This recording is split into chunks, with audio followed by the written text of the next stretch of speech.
Vale, pues os presento muy brevemente a Francisco Soguero García, que viene de la Universidad de Deusto y pertenece al Departamento de Lenguas Modernas de la Facultad de Ciencias Sociales y Humanas de la Universidad de Deusto. Lleva impartiendo clases ahí desde el 2000. Ha trabajado en Escocia, se doctoró en 2006 con una tesis sobre prosa en la generación del 27, ha publicado muchos artículos sobre prosa de vanguardia y ediciones críticas sobre autores como Benjamín Jarnés o César Muñoz Arconada. Actualmente trabaja sobre el concepto de subalternidad, que va a aparecer en esta ponencia, y nos lo va a explicar él mucho mejor, pero ha podido vincular este concepto y aplicarlo a la obra de Pinilla. Su título es La estética de la subalternidad y el relato del don nadie, intrahistoria y microhistoria en Las ciegas hormigas y Antonio B. el Ruso, ciudadano de tercera, de Ramiro Pinilla. Así que te escuchamos, Francisco. Ahora sí. Ahora sí, ahora sí. Muchas gracias, Jimena. Empezaba dando las gracias al comité científico, al comité organizador.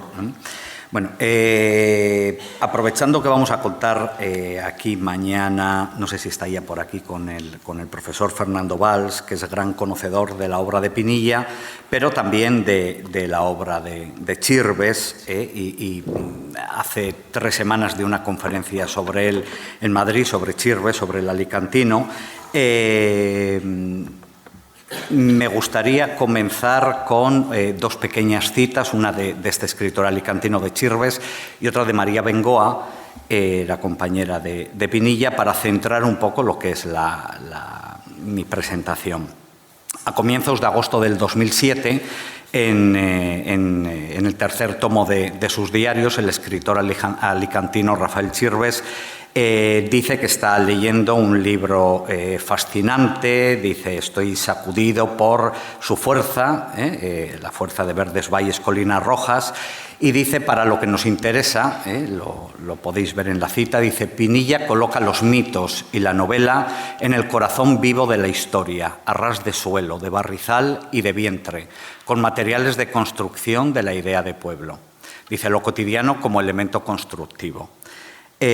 Hablará Chirves en alguna otra ocasión de la obra de Pinilla, un autor que desde entonces, desde esta lectura, entra en su particular altar literario. Y me gustaría sumar a la del alicantino las palabras de la escritora y la periodista María Bengoa.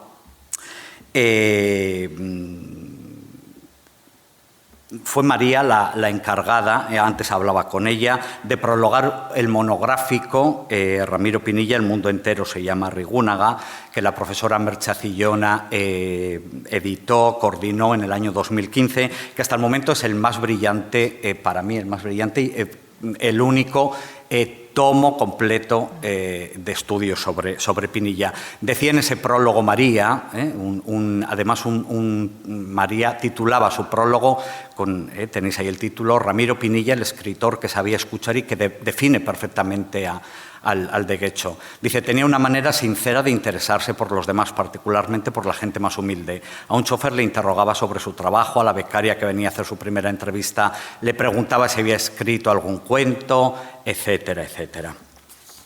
Esta emoción, esta manera sincera de interesarse por la gente más humilde, que dice María, o el colocar a los personajes a ras de suelo, de incidir en lo cotidiano como elemento constructivo que dice Chirves, condensan a la perfección la esencia de la narrativa de Pinilla. Antes comentaba Jimena que estoy trabajando en el concepto de subalternidad. Voy a explicar brevemente lo que es el concepto de subalternidad, porque tanto los personajes que constituyen la familia Jáuregui en Las ciegas hormigas, como Antonio Bayo, el protagonista de Antonio B. el Ruso, son claros ejemplos de sujetos subalternos, según el concepto fijado por Antonio Gramsci, el filósofo, el intelectual italiano, en sus cuadernos de la cárcel a comienzos del siglo XX, para referirse a los sectores marginalizados, a las clases oprimidas de las sociedades. Un concepto que ha sido desarrollado posteriormente a lo largo del siglo XX por autores como la filósofa india Gayatri Spivak, y autores que han estudiado la literatura y las ciencias sociales desde el poscolonialismo. La noción de subalternidad implica entenderla como subordinación en términos de clase social, de género, de raza, de lenguaje, de cultura, entre otros, y se utiliza, como digo ahí, para significar el papel central de las relaciones dominante-dominado, opresor-oprimido, etcétera, etcétera. Esto es, la calidad de sujeto subalterno va asociada a otro sujeto que es el hegemónico o el dominante. El objetivo fundamental de los estudios subalternos sería el análisis a través de los cuales esos grupos subalternos sean vistos también como sujetos de la historia. Las dos novelas que ocupan nuestro estudio tienen como eje vertebrador la subalternidad. Los personajes pinillescos mencionados, los Jáuregui, Antonio B., por diferentes circunstancias pertenecen a sectores marginados. Son don nadie, silenciados de la sociedad, son personajes, como decía Unamuno en su concepto de intrahistoria sin pretensiones historicistas, etc. Dentro del estado de subalternidad general que habita en ambos textos, retrata, sobre todo, como mencionábamos al comienzo, la mirada compasiva. Es Pinilla, a través de su mirada compasiva, quien lo retrata. Pinilla dice en una entrevista, me gustó mucho una entrevista que le hacían en 2014, Miquel Azurmendi, decía: si todo el mundo sufre, y sufre mucho, yo un poquito más que la media, decía. Dentro de ese estado general, decía, hay diferentes tipos de subalternidad que individualizan a los personajes y que vienen generados por diferentes fuerzas opresoras. Una de las características fundamentales o más frecuentes para definir al subalterno, al personaje subalterno, es su ausencia de voz. Lo que significa, como dicen algunos de los estudiosos, no que estés mudo, sino que lo que dices no es escuchado o no es comprendido de forma adecuada. Es por ello que el marginado, el don nadie, precisa de un mediador adecuado, un escritor, un académico, que elabore, ordene y escriba su peripecia para que pueda ser oído y para que su voz sea recibida en el discurso público. Es así que existe una clara contraposición entre los grupos hegemónicos dominantes, que son, a fin de cuentas, los que ostentan, los que detentan el discurso social, y los subalternos, silenciados o subordinados, en actos comunicativos que les tendrían como meros sujetos pasivos. Desde la aparición de la picaresca en el siglo XVI, la novela se ha convertido en el género que en numerosas ocasiones ha fracturado. Es un sistema modelizante hegemónico en el cual la voz del subalterno no tenía presencia, no era escuchada. Esta novela, la novela picaresca, decía, ha logrado revertir, y después la novela en general, este hecho para que la voz silenciada del don nadie, del marginado, como señalábamos, sea escuchada, sobre todo a través de la voz del intelectual, que en nuestro caso sería Ramiro Pinilla. Vamos a pasar directamente ya a estudiar este concepto en las obras. Félix Menchacatorre, en su temprana tesis doctoral sobre la obra total de Ramiro Pinilla, es quien mejor retrata o quien mejor define lo que es Las ciegas hormigas. Y señalaba que la trama es la representación narrativa del colectivo de la clase obrera, subyugada, dice, por las estructuras sociopolíticas del sistema capitalista. Y más adelante dice que hay una clara división entre los que trabajan y los que dominan a estos. No olvidemos que el concepto de subalternidad que decíamos establecido por Gramsci proviene lo reelabora de las ideas de Marx. De entre todas las ciegas hormigas que pueblan el mundo guechotarra en el relato de Pinilla, hay una que merece el apodo más que ninguna. Es el Sabas Jáuregui, el personaje central, el héroe trágico, el héroe épico, como ha sido definido. y que, como señala Fernando Aramburu en el epílogo, la nueva edición de 2010, dice: es el único personaje relevante que carece de la competencia de aportar información acerca de la historia que trata principalmente de él y de las repercusiones y consecuencias de su tenacidad. Y es que el patriarca de los Jáuregui, Sabas Jáuregui, es la representación rotunda del subalterno. Al contrario que el resto de personajes, quienes con sus intervenciones van manteniendo el relato, Sabas no tiene voz directa en el mismo. Es su hijo pequeño Ismael la única figura que ostenta realmente funciones plenas de narrador y quien da voz al padre.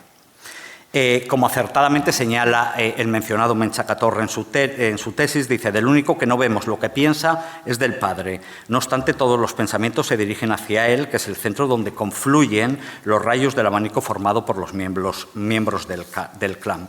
También Iñaki Betti, autor también de otra tesis doctoral sobre Pinilla, se refiere a este aspecto cuando señala que Sabas se caracteriza, dice, por la parquedad de palabras.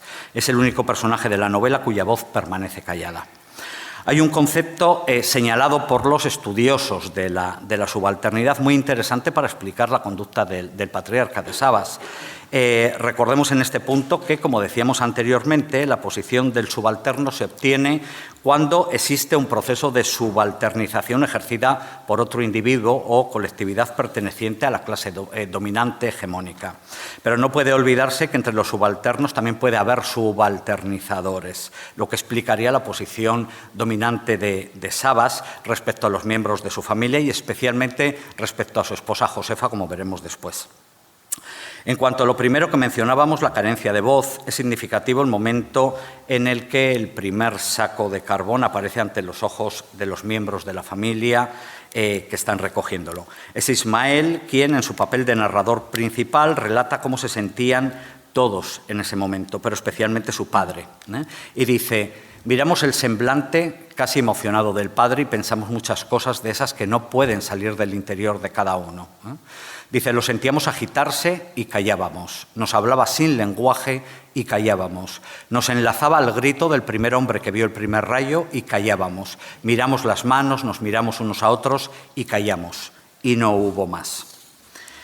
Para Iñaki Betti, Sabas, que encarna el ideal de libertad, recoge al mismo tiempo, aunque no explícitamente, el afán de independencia y libertad de todo un pueblo, de todo el pueblo vasco, dice Betti.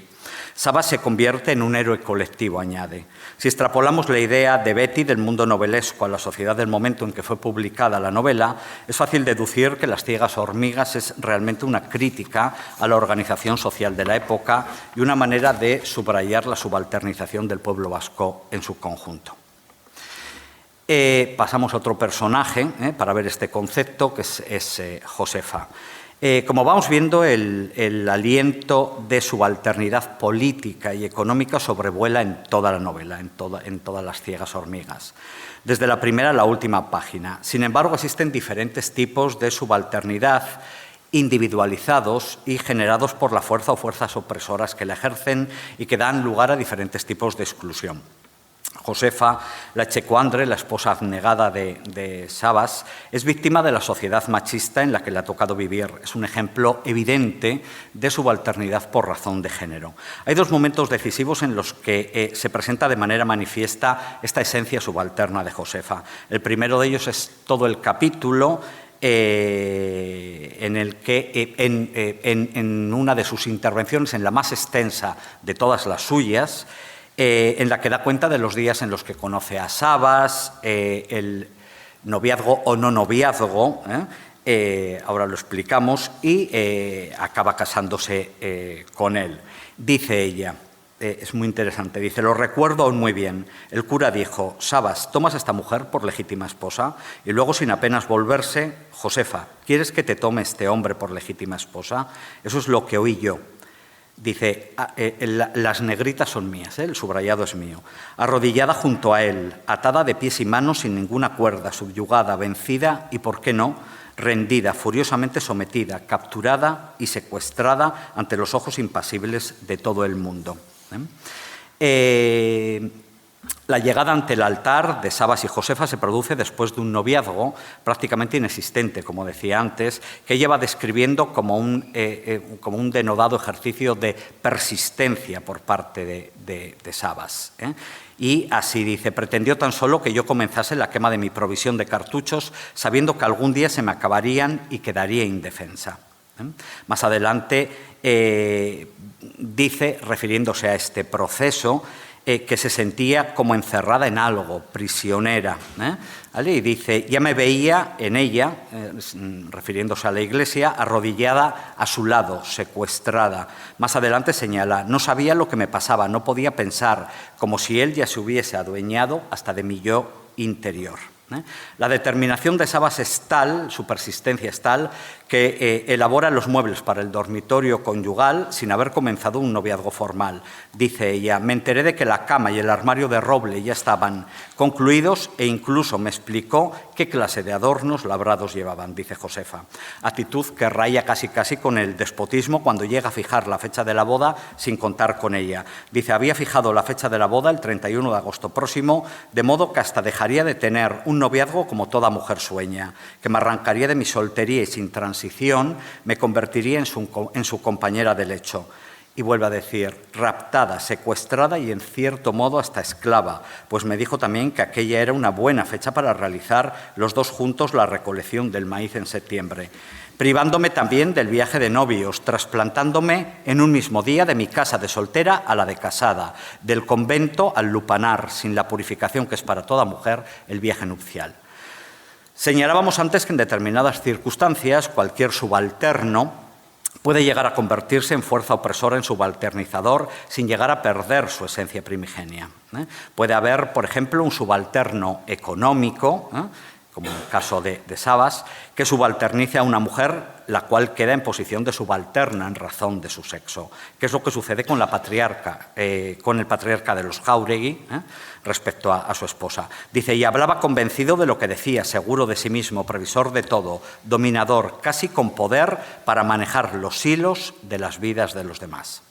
Todo este proceso de no noviazgo va Josefa describiéndolo en paralelo a los tratos que entabla Sabas con un lechero vecino de ella para la compra de su bien más preciado, una vaca, dice ella, con unas ubres inagotables, pasmo hasta de los más viejos, con sus 30 litros diarios de leche.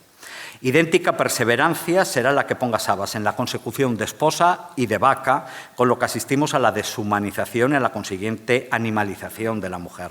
Así Josefa ve su resistencia derribada en el momento en que ve a Sabas, dice, de regreso del caserío de Benito con la vaca tras él, sin que en su rostro se leyese ni asomo de su triunfo, tieso y serio, y comprende en ese momento, dice ella, que todo había sido inútil y que solo me restaba mirar al cielo por la parte del mar para saber si a la romería de la tarde debería llevar paraguas.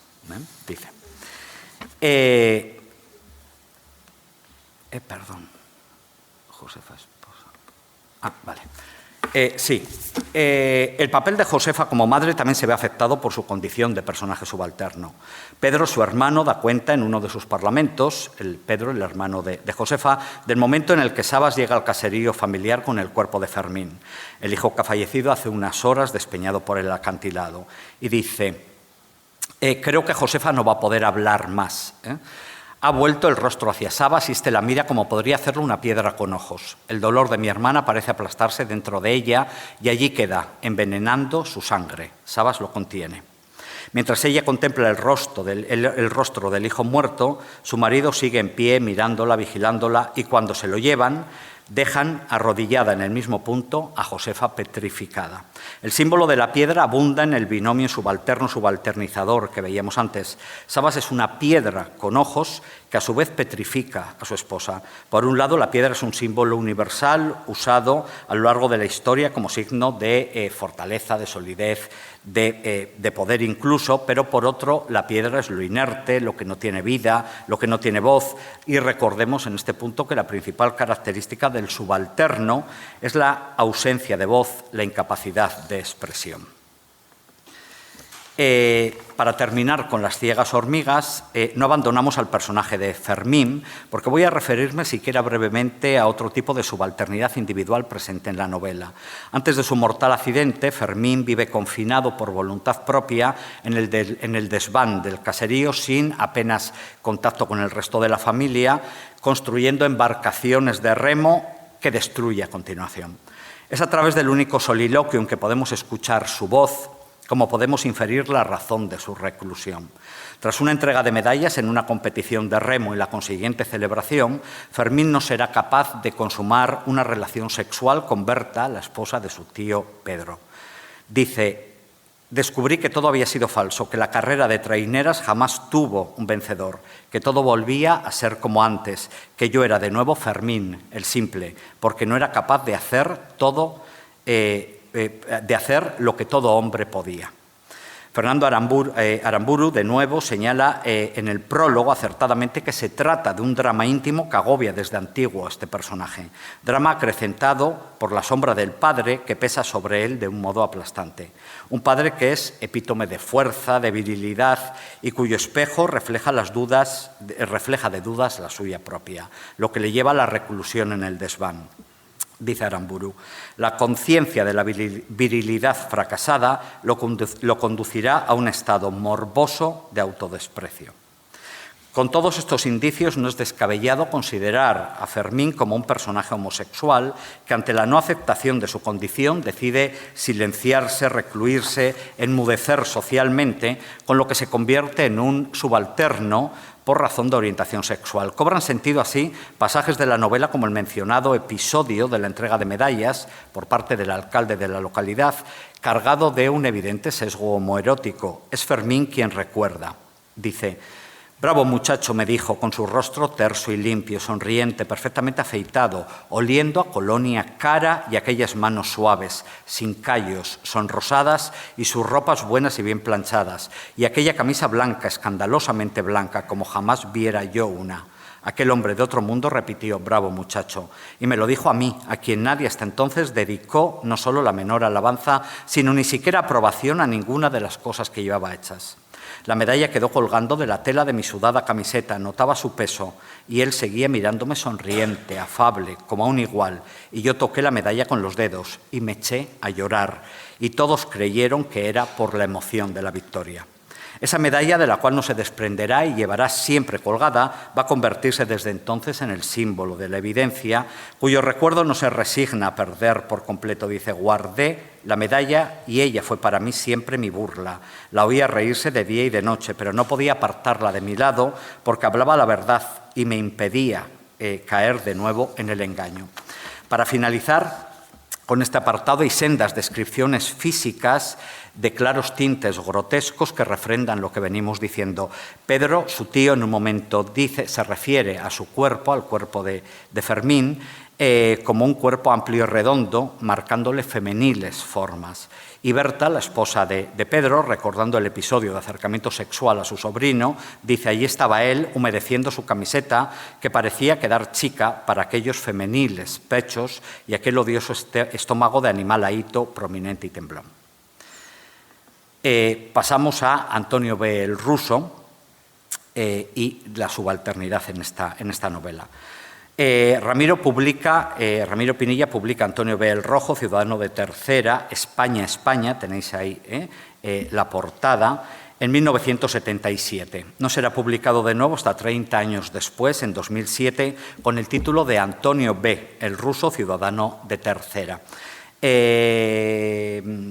He hablado antes con María, ¿vale? Y hablábamos de las diferencias que hay entre una edición, la del 77 y la del 2007, 30 años después, pero en esencia no cambia absolutamente nada, ¿vale? Se trata de la primera novela que el de Guecho elige para que sea reeditada por Tusquets, la que se convertirá en su editorial desde el gran éxito en 2004 y 2005 de la trilogía Verdes Valles, Colinas Rojas. La razón de esta elección, que sea la primera que publica, indica el aprecio que sentía por la obra Ramiro y apunta también a que desde su primera salida en una editorial al margen de los circuitos comerciales se había convertido convertido en uno de sus libros más buscados. Uno de los elementos incorporados a esta nueva edición de la novela, para mí un elemento importantísimo, es el prólogo que el propio Ramiro Pinilla escribe para la reaparición de 2007. Es un texto bastante más extenso y que sustituye a la escueta nota que precedía a la edición del 77. Voy a hablar un poco del prólogo y aquí vamos a establecer este concepto de subalternidad. Para el tema que nos ocupa, digo, el tema es un verdadero tratado de subalternidad que desde las primeras líneas deja claro dónde está puesto el foco del texto al que sirve de preámbulo. Dice Pinilla, estamos hablando de un hombre que desde su nacimiento fue perseguido por la forma más lacerante de nuestra injusticia social hasta hacer de él un despojo humano. Una excelente definición de lo que es un personaje subalterno. Como adelantábamos más arriba, la noción de subalternidad va asociada necesariamente a la noción de un otro que ejerce de fuerza dominante u opresora. A este respecto, Pinilla describe de manera magistral, de nuevo en su prólogo, quiénes eran esos elementos subalternizadores en el universo de Antonio Bayo. Y dice, tenía la baña sacerdote. Pagaba a la madre del niño Antonio un puñado de patatas por sus servicios sexuales. Tenía juez al que los guardias civiles conducían de continuo a Antonio, acusado de robar latas de sardinas, cachos de tocino o una gallina, y el juez lo encerraba y lo soltaba con la condición de que robara para él un conejo. Tenía un cuartelillo de la Guardia Civil, donde le molían a culatazos. Una descripción sumamente ajustada de lo que se entiende por clase dominante en una determinada época histórica, la de la dictadura franquista. Es Antonio Bayo la representación más lacerante del don nadie, del subalterno, del muerto de hambre. El gran pecado de Antonio era que tenía hambre. Su vida orbitaba alrededor de los alimentos. Era un animal hambriento, escribe Pinilla. Y para Díaz de Guereñu, el autor quizá del artículo más interesante sobre Antonio B., dice, lo que leemos no es una novela con su inicio y su final, sino el soliloquio anodado de ese animal hambriento que es Antonio Bayo. El hambre, la consecución de comida para saciarla, así pues, es lo que mueve casi exclusivamente los hilos de la trama de la novela, lo que la convierte en una digna sucesora del género picaresco más tradicional. Recordemos en este punto que el hambre es para Lázaro de Tormes su mayor sufrimiento y la clave de su conducta, y que para algunos de los teóricos de la subalternidad, la figura del pícaro parece encajar con absoluta idoneidad en el perfil del subalterno sojuzgado por las clases dominantes. La pobreza de nuestro protagonista llega a tal extremo que podemos considerarle un subalterno entre los subalternos, convirtiéndolo en un paria incluso entre los míseros habitantes de la Baña. No solo los elementos de poder hegemónico, como veíamos antes, son sus adversarios, también los vecinos de la Baña, que le culpan de todos los robos del lugar, aunque saben que muchos no le son achacables. Voy a ir terminando, que me ha dicho Jimena que me queda nada.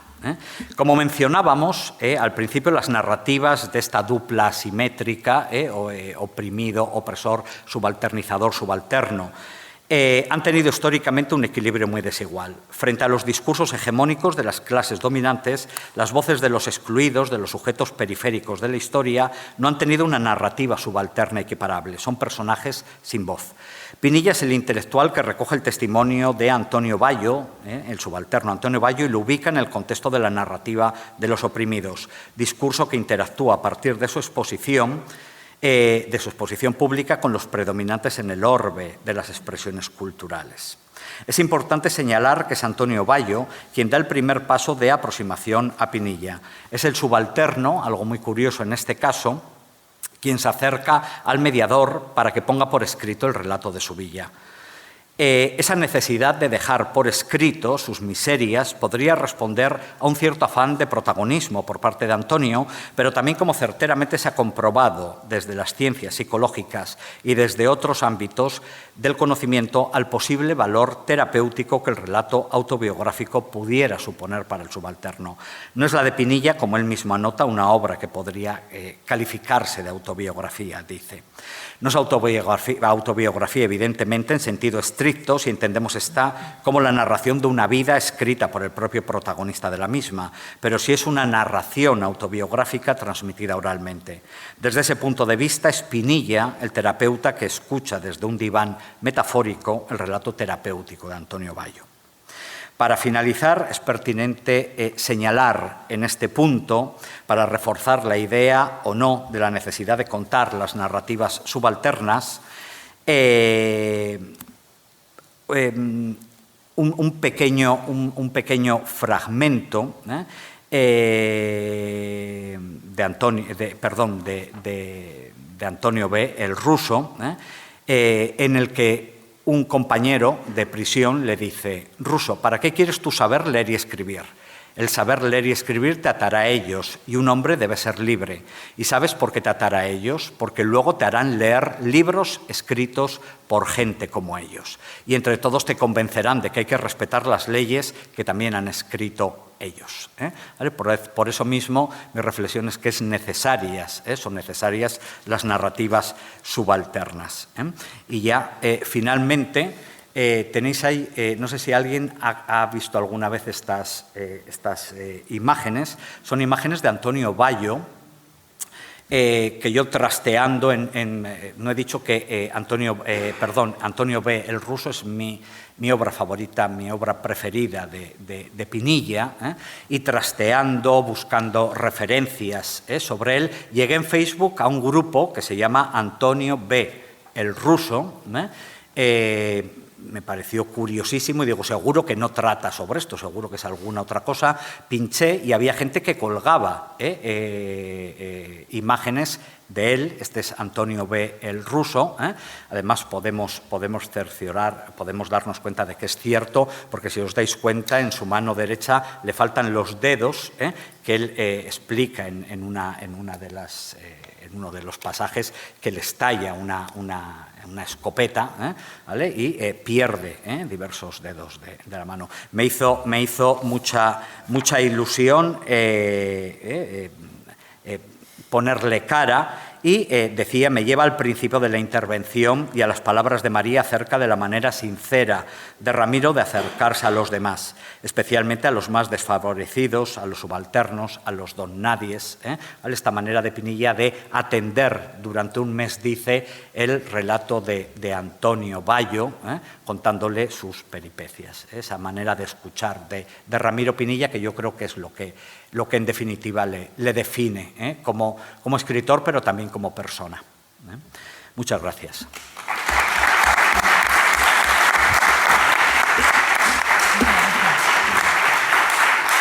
Muchísimas gracias, Francisco.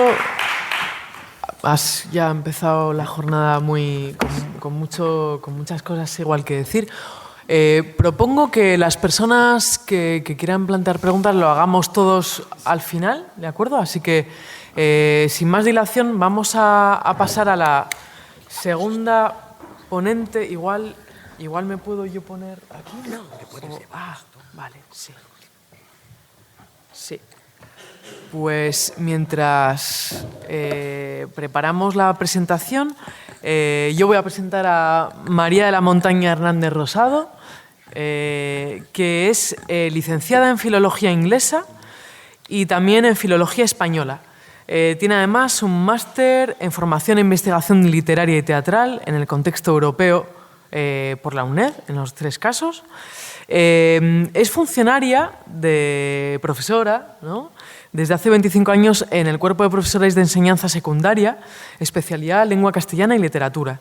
Directora del Instituto Francisco Orellana actualmente, lectora y estudiosa de Ramiro desde hace más de 20 años, realizó su trabajo de fin de máster sobre Verdes Valles, Colinas Rojas y actualmente está haciendo una tesis sobre los personajes femeninos de Ramiro Pinilla. En esta ponencia tiene algún artículo también interesante sobre la guía secreta de Ramiro Pinilla, que también habrá una ponencia sobre la guía secreta esta tarde o luego. Ahora estoy un poco perdida. Voy a presentar la ponencia de Montaña, se llama Mito y Memoria en Ramiro Pinilla, el personaje de Nerea Jáuregui. Adelante, cuando quieras. Buenos días. Muchísimas gracias. Lo primero que quería yo también es agradecer a todas las personas que han hecho posible que estemos aquí reunidos para hablar y para escuchar sobre Ramiro Pinilla, el Ayuntamiento de Guecho, las universidades, la directora del Congreso y también el comité científico que tuvo a bien elegir mi propuesta. Muchas gracias a todos los presentes, reitero, y me siento sinceramente muy honrada por estar aquí, aparte de feliz por poder dialogar con todos ustedes en este 10º 23 de octubre, como fue señalado antes. Perdón, porque ahora ya me he saltado una. ¿Quién es Nerea Jáuregui? ¿Dónde y cómo encontramos este personaje y qué función realiza dentro de la narrativa de Ramiro Pinilla? ¿Qué relación tiene su figura con la recurrencia de los personajes en el universo de Pinilla y con la fuerza mítica de muchos de ellos y con la importancia de lo que hoy llamamos memoria histórica en la obra? Espero poder contestar o al menos esbozar algunas respuestas a estas preguntas. Nerea aparece por primera vez en Las ciegas hormigas en 1961 como la hija pequeña de los Jáuregui. En 1997 se publica Huesos, una novela corta donde se presenta su historia posterior que tendrá un desarrollo más amplio en la tercera parte de Verdes Valles, Colinas Rojas, Las cenizas del hierro. Tradicionalmente, dentro de los estudios literarios se considera que la recurrencia de los personajes es una de las características que aporta más riqueza a la obra de un autor, entendida esta obra como una concepción que abarca su producción literaria. Véase, por ejemplo, el caso de Benito Pérez Galdós. Esto posibilita que el lector sea parte activa del proceso de interpretación e incluso de reescritura del texto, en este caso de interpretación del personaje de Nerea. Puesto que, como señala Roland Barthes en 2003, existe un lugar en que se recoge toda esa multiplicidad de escrituras múltiples que todo texto posee. Y ese lugar no es el autor, como hasta hoy se ha dicho, sino el lector. El lector es el espacio mismo en el que se inscriben, sin que se pierda ni una, todas las citas que constituyen un escrito. Así, cuando leemos el apellido Jáuregui en Verdes Valles, rápidamente lo asociamos con Las ciegas hormigas, como no podía ser de otra manera, y todavía más si el lector conoce la novela Huesos. Por cierto, que Jáuregui aparece con tilde en las primeras novelas y sin tilde en la trilogía. Teniendo en cuenta las peculiaridades de recepción de la obra de Ramiro Pinilla, es posible que la primera lectura haya sido Verdes Valles y nos hayamos encontrado ya con esta Nerea sufriente de la guerra interminable, probablemente. Después podemos haber acercado a Las ciegas hormigas y posteriormente descubierto Huesos. Es verdad que este camino lector no sería el camino escritor de Ramiro Pinilla, puesto que cuando publica Huesos ya estaba muy avanzada la escritura de Verdes Valles. En el árbol genealógico que en Verdes Valles tenemos, que realiza María Bengoa, nos aparece que Nerea nace en 1921. Atendiendo a que la diferencia de edad entre ella e Ismael, su hermano, es de 6 años, tal y como se señala varias veces en Huesos, y este tiene 14 años en Las ciegas hormigas, tal como se señala también varias veces, esta Nerea niña tendría 8 cuando su familia y todo Guecho se lanza a la recogida del carbón. Por lo tanto, contará con 16 cuando en 1937 aparece de nuevo en Huesos el momento de la derrota de Sollube y Peñalemona, y 23 en 1944 cuando el nuevo giro narrativo llevará a unir su destino al de Asier Altuve. Este dato nos puede llevar al dato de la edad, el dato de la fecha de nacimiento de Nerea, nos puede llevar, por lo tanto, a datar la acción de Las ciegas hormigas en 1929, si el árbol cronológico corresponde con lo que pensaba el autor, que corresponderá, por supuesto. Perdón, le he dado ahora. La entrevista que Ramiro Pinilla es realizada por Henry González en julio de 2012, refiriéndose a la influencia de William Faulkner, declara literalmente: Faulkner me marcó el camino. Yo no sé si hubiera elegido ubicar la serie de personajes en el mismo sitio. Lo que sí creo que me habría salido de manera natural es la conexión de personajes que aparecen de una novela a otra. A mí me gusta que se lea un mundo entendible, que haya un orden interior. Esto me ha ayudado mucho a vivir, ha sido un apoyo. Esta conexión natural de los personajes de la que nos habla Ramiro Pinilla es uno de los elementos clave de la teoría de recurrencia literaria o intertextualidad, tal como fue definida por Julia Kristeva o posteriormente por otros autores. Por proponer un acercamiento básico y breve, estos conceptos tienen que ningún texto literario existe de manera aislada, sino que está en constante diálogo con otros textos y con los personajes, temas o motivos que reaparecen en distintas obras, produciendo una interacción simbólica y semántica entre ellos. Cuestión esta que podemos apreciar no solo con Nerea Jáuregui, sino con el amplio universo narrativo de Ramiro Pinilla de Verdes Valles. Toda su obra, salvo algunas excepciones como Antonio Bel Russo, cabe en esta afirmación. Según el anteriormente citado Barthes, se define la intertextualidad como un tejido de voces que surgen a partir de la combinación de los distintos códigos que se han leído, visto o escuchado, y que a partir de una palabra, una frase o una oración, de forma consciente o inconsciente, remite a un texto o un discurso. Es el ejemplo que poníamos con el apellido Jáuregui. En el momento que lees Jáuregui, ya se va a los personajes, la familia de las ciegas hormigas. Por lo tanto, se crean redes de significado que ofrecen a los lectores familiarizados la posibilidad de ampliarlos o matizarlos y de colocar las distintas novelas como parte de un todo, de un mundo ficcional más amplio y más, como este es el caso, esta recurrencia es no seriada, es decir, las distintas novelas no forman parte de una serie, sino de una macrohistoria que culmina en la trilogía de las Verdes Valles, Colinas Rojas. Recordamos que para Ramiro Pinilla su punto culminante son los cuentos de Recuerda o Recuerda. Esta idea de personaje recurrente, también como un ser introducido en unas coordenadas modificadas, fue advertida también por Ricardo Guillón, quien consideró que contribuía decisivamente a humanizarlos. Permite verlos como a los hombres se les ve en la vida cotidiana, a través de miradas diversas y de momentos distintos. El ser humano cambia según los estratos y los grupos sociales entre los cuales se mueve, y resulta diferente según los ojos que lo miran. Por lo tanto, el personaje será humanizado hasta el extremo, y eso es, al fin y al cabo, lo que se refiere Ramiro Pinilla en una entrevista en septiembre de 2006. No he estado toda mi vida escribiendo sobre los mismos personajes, sino centrándome en ellos. Repito personajes porque de cada uno de nosotros, personajes o ciudadanos, se podía escribir toda una vida. Y sí, es cierto, he escrito obras que preceden a esta historia, porque ellas eran las raíces de lo que luego ha fructificado en Verdes Valles. Es un mundo que tenía ya concebido hace 30 años. Veamos un poco ahora el arco de desarrollo del personaje de Nerea. La historia de Nerea comienza pues en Las ciegas hormigas y la historia de esta novela pues es ampliamente conocida y difundida.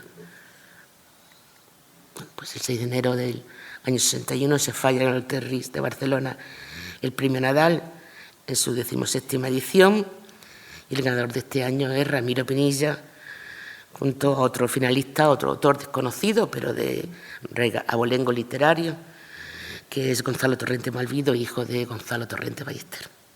Cuentan las crónicas de la época, exactamente, esa es la edición del 7 de enero del periódico ABC, del 7 de enero del 61, del periódico ABC, que en aquella edición del premio se habrían presentado 240 novelas, de las cuales 30 estaban firmadas por mujeres. Las fotos de entonces, que son estas, nos muestran a un Pinilla con aire sorprendido, sobre todo en el primer plano que tenemos ahí delante de la máquina de escribir. Y en la otra, pues está ya en la puerta de su casa, se ve un poquito peor, aunque he intentado modificarla lo más posible, en la puerta de su casa con sus hijos y con lo que podían ser los regalos de Reyes, ¿vale? El autor pues, recibe sorprendido este premio, firma el contrato con Destino y luego, bueno, pues empiezan las desavenencias con la industria editorial, y eso que sucede, todos los que estamos aquí lo conocemos, pues será a lo mejor parte de otras charlas. Acercándonos un poco al argumento, vemos que la acción del libro se sitúa en Guecho. Un furioso temporal arroja contra los acantilados de sus playas la precisa carga del carbón de un barco inglés. Todo el pueblo acude por la noche, por esa extrema necesidad, a recoger aquel oro negro. Esto está basado en un hecho real, que ocurrió el hundimiento del carguero danés en 1929. Ahí sale, como se ha comentado antes, sale la familia Jáuregui, el padre, Sabas, los hijos Fermín, Cosme, Bruno e Ismael y su cuñado Pedro. En la casa solo quedan las mujeres, la abuela, la madre Josefa y la hija pequeña Nerea.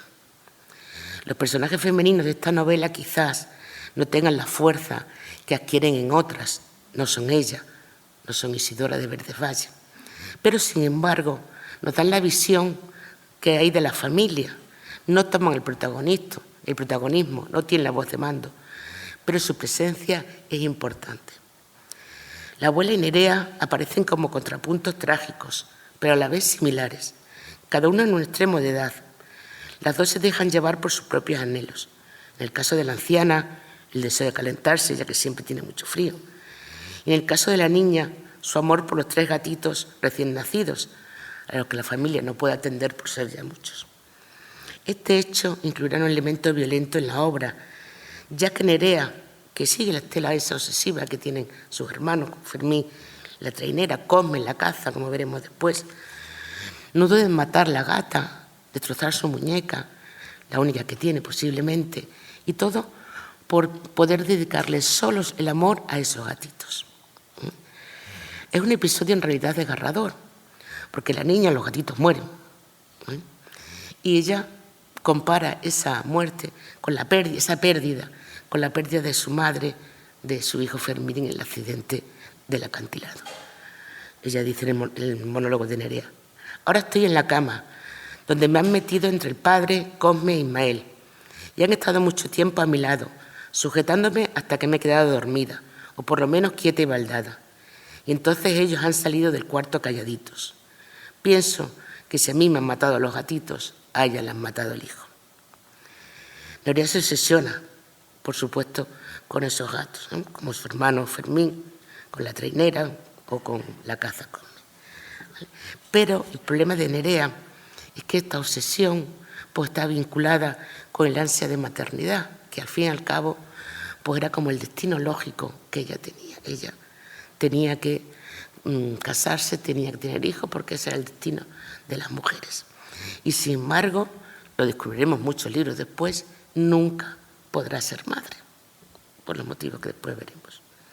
Así su hermano Ismael lo define, ¿no? Dice: Nerea, la niña convertida en gata madre, o los gatitos en niños, ajenas a todo lo que sucedía a su alrededor, y si lo presentía era a través de sus 3 gatos hambrientos, dominada y enloquecida por aquel superabundante instinto de maternidad que destruye los demás sentimientos. Nerea nunca será madre, ni Chico Andre, aunque este será el destino lógico. No será, porque la guerra, no solo la guerra, sino la larga posguerra, cambiará su destino, como el de todos los perdedores. Aunque la acción de la novela transcurre de un jueves a un domingo, la época de la misma no parece claramente fijada, si es cierto que es en la segunda década del siglo XX o incluso atendiendo a lo que ya he dicho antes, en 1929. La técnica narrativa de esta novela, pues ya sabemos que tiene esa influencia del mientras agonizo. Todos los personajes tienen su monólogo interior, y menos Sabas, el padre, y la diferencia de esta novela con Verdesvalle fundamentalmente es que aquí las mujeres también son voces narradoras. De hecho, esta Nerea niña, que son unos monólogos más pequeños, tiene hasta 11 intervenciones. No volveremos a oír su voz. Después, tanto en Huesos como en Verdesvalle, la oiremos y la veremos a través de los ojos de otros personajes. La voz de Nerea se acaba en La ciega hormigas. ¿Vale? Por ejemplo, a través del personaje de Asier Altuve, en Verdes Valles, o del narrador omnisciente, que es el de Huesos. ¿Vale?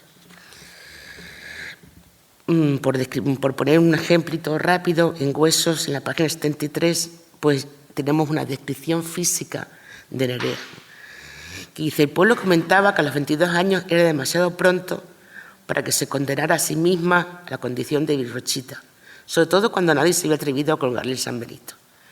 Aún lucía juventud, un cuerpo con formas sugestivas, sin contar con que, siendo la única descendiente viva, heredaría el fuerte caserío de Jáuregui. Y poco a poco pues, hemos pasado ya a la segunda aparición de Nerea a Huesos. Novela publicada en 1997, como ya he comentado, mientras que Ramiro estaba en plena escritura de su trilogía, cuyo primer volumen ya había aparecido publicado por Libro Pueblo. En su presentación, el propio autor la describe bajo el epígrafe de la guerra interminable, porque como se repite y se seguirá repitiendo en sus novelas, algunas guerras no terminan nunca. Recordamos, además, que en 1977 había publicado su colección de cuentos Primeras historias de la guerra interminable, cuyo título es más que significativo, y la fecha de su publicación nos habla de un tiempo en el que no se podía, o no se quería, o no estaba de moda hablar de la posguerra, hablar de la memoria histórica. La cita de Pinilla, que tenemos ahí un poquito, en Huesos nos dice lo siguiente: la verdad es que he estado mucho tiempo sin publicar, aunque no sin escribir. Ha sido una larga travesía del desierto, quizás aún no concluida del todo. Una larga travesía en sus tres formas: silencio, soledad y no publicación. He intentado que Huesos sea una inmersión en la sociedad vasca, estremecida por el horror de aquella guerra y de su posguerra. Una dolorosa situación capaz de generar el mayor de los miedos humanos a un vencedor implacable, pero también el mayor victimismo vasco alimentado por la tradición moderna de usurpaciones. Pienso que en esta diferencia en entender la cosa vasca se encuentra la desdicha de nuestros males actuales. Hubo sangre, dolor, sufrimiento, persecución, humillación, padecidos en igual medida por los dos grandes polos que fueron aquí derrotados: nacionalismo y revolución, patria vasca y revolución, mundo viejo y mundo nuevo. Todo esto fue arrasado por Franco. Perdón. Parte de la literatura en nuestro país se ha convertido, sobre todo a partir de los primeros años del siglo XXI, en un elemento del debate que supuso, entre otras cosas, la promulgación de las leyes de memoria histórica en 2007, y una pieza importante en esa memoria colectiva compuesta por miles de memorias individuales, lo que Pierre Nord denomina lugar de la memoria. No obstante, recordamos que esta novela, Huesos, es anterior, es de 1997, y bastante anterior a las que podemos considerar como novelas claves algunas magníficas novelas de autores extremeños, como El soldado de Salamina, de Javier Cerca, 2001, La voz dormida, de Dulce Chacón, 2002, Los girasoles ciegos, de Alberto Méndez, 2004, puedo seguir hasta el infinito, o la serie que constituye los episodios de La guerra interminable, 2010-2020, de Almudena Grandes, cuyo título es un préstamo de nuestro autor. Y además la última novela, que ella no pudo terminar, iba precisamente por lo que en las noticias hay sobre la figura del topo de la guerra. No ha sido ni fácil sacar a la luz la memoria de lo vivido, no ya durante la guerra, sino en la dictadura, y ni siquiera con la llegada de una democracia quizás amnésica, basada en una transición tildada de demodélica que vio en el olvido la forma de continuar. Pero como dice Mario Benedetti, el olvido está lleno de memoria, y son el secreto, el olvido y el miedo las tres fuerzas que batallan Nerea Jáuregui, recuperada por Ramiro Pinilla, descrita por Asier Altuve, moldeada de tristeza. Si nos fijamos, estas tres fuerzas son casi las que Ramiro Pinilla nos había dicho que eran su fuerza motriz para seguir escribiendo. La no publicación, es lo que en este caso no tenemos claro.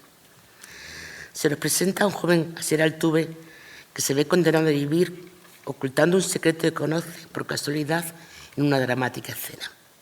La guerra había sido especialmente cruenta en el caserío Jáuregui. Su padre, Sabas había muerto en el Soyuve.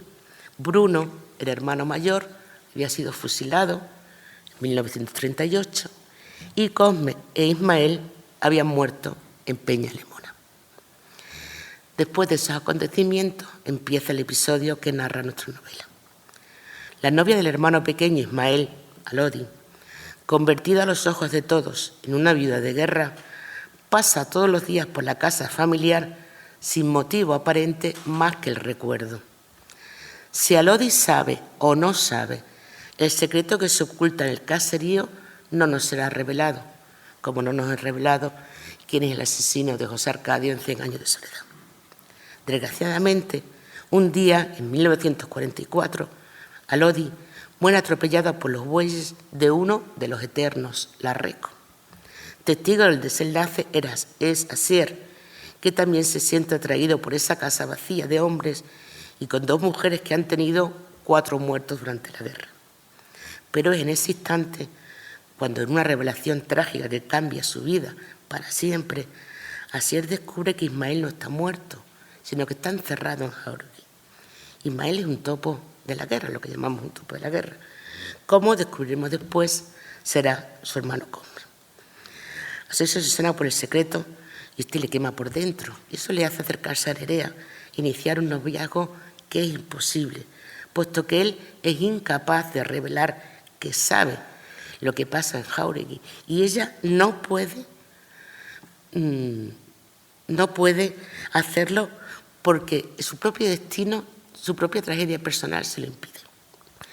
El concepto de topo fue acuñado por los periodistas Manuel Leguineche y Sus Torbado, que fueron los primeros en dar a conocer esta dura realidad en una investigación que comenzaron en 1969 y que publicaron en 1977, 2 años después de la muerte de Franco, en un libro cuyo título es precisamente ese, Los topos.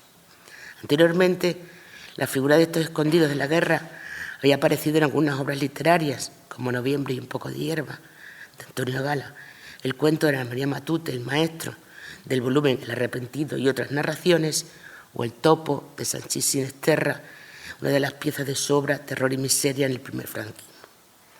En algunas de estas obras se utilizaba la metáfora del topo, siendo el primero que la usa Francisco Ayala en La vida por la opinión, cuento recopilado en la segunda edición de La cabeza del cordero en 1962. Cito literal: su vida se redujo, pues, con esto, a la de un ratón que a la menor alarma corre a refugiarse en su agujero, o mejor, a la de un topo. No es por lo tanto un tema que no haya aparecido antes en la literatura, pero sí es cierto que Remigio de Pinilla nos lo muestra no a través de los hermanos Jáuregui en su desolador encierro, sino a través de las consecuencias que éste tiene en la vida de su hermana, Nerea, a que además enfrenta la situación más dramática de las que pueden desarrollarse para las familias conocedoras de este secreto: la enfermedad y la muerte de uno de estos familiares escondidos, sin poder desfilar su existencia, sin poder pedir ayuda médica, consuelo, nada. Es por tanto la muerte del que ya estaba muerto a los ojos de todos, y este es el caso de Ismael. Aún así, la tragedia no se narra desde lo que ocurre dentro, sino desde cómo lo ven los de fuera. Es por eso, porque cuando Nerea y Asier consiguen casarse, ella quiere ver su casa desde la playa. Tantos años mirando esto desde allí. Ahora quiero mirar aquello desde aquí, y miraba a Jáuregui. Volviendo a nuestro relato, todo parece romperse a favor de la relación amorosa, cuando todavía podrían llevar una vida normal, puesto que Nerea tiene solo 36 años. Las 2 mujeres de Jáuregui, Nerea y su madre, declaran que han encontrado los huesos de Ismael por una revelación divina y que por lo tanto tienen que y quieren enterrarlos. Ahí empieza el problema, y no chico, porque Ismael acaba de morir y por lo tanto ese féretro pesa mucho más que si fuera el féretro de unos huesos. Pero Ismael tiene que ser enterrado, como tiene que ser enterrado Fermín, las ciegas hormigas, que también tardan un poco más en enterrarlo para que no se averigüe que habían ido a buscar carbón, también la familia. Tiene que ser enterrado. Y en esto Nerea y su madre se enfrentan a la ley natural más humanas y más antiguas de cuantas hay. Llorar a los muertos. Ellos no pueden hacerlo, porque si lo hacen se enfrentarían a las autoridades.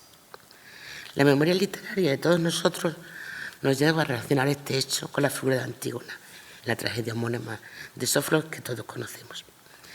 En este caso, en el caso de Nerea, la ley superior sí es también las leyes franquistas, sí es también la situación de posguerra, pero es que además ellas tienen que enterrar a Ismael en el cementerio, no en su casa, porque se le habían prometido.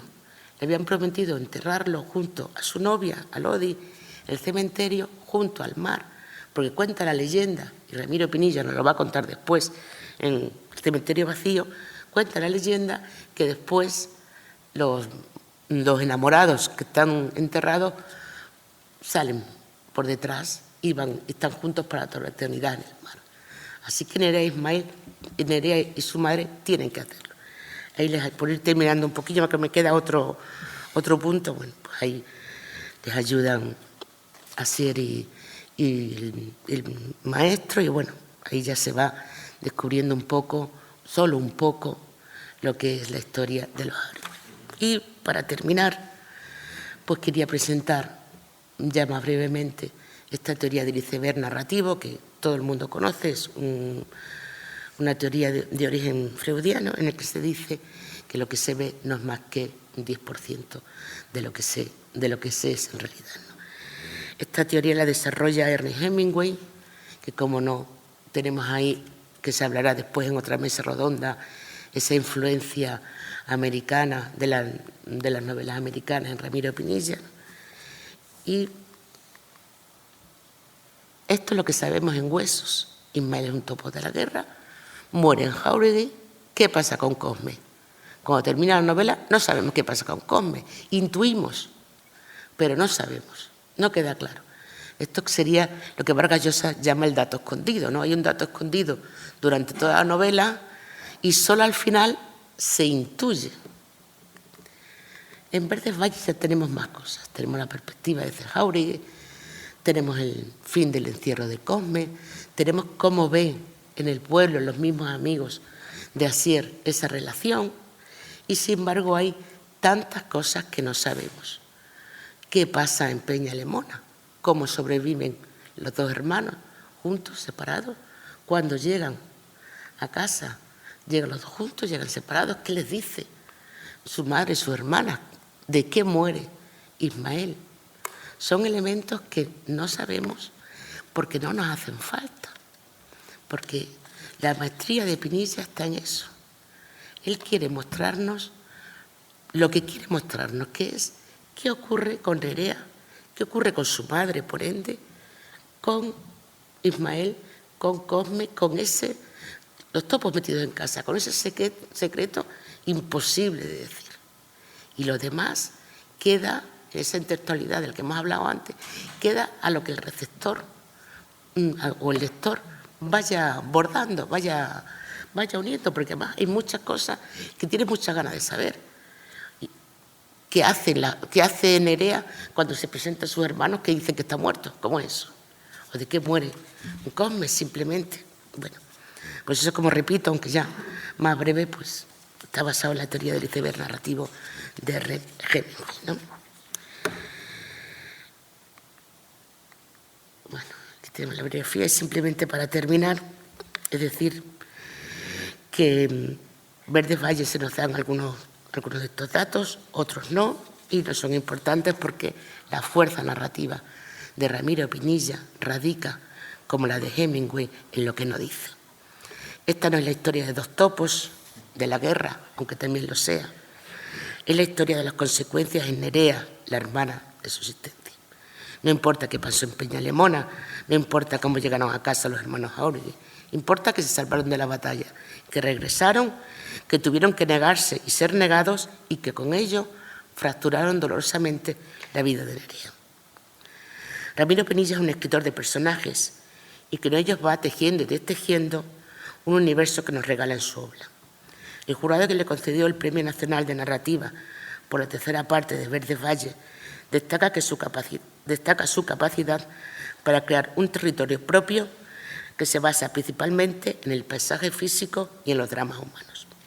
Pierre Nora, anteriormente citado, desarrolla la teoría de los lugares de la memoria, como no solo un conjunto de lugares donde se refugia y expresa la memoria colectiva, sino como toda unidad significativa de orden material o ideal de la cual la voluntad de los hombres o el trabajo del tiempo ha hecho un elemento simbólico del patrimonio memorial de cualquier comunidad.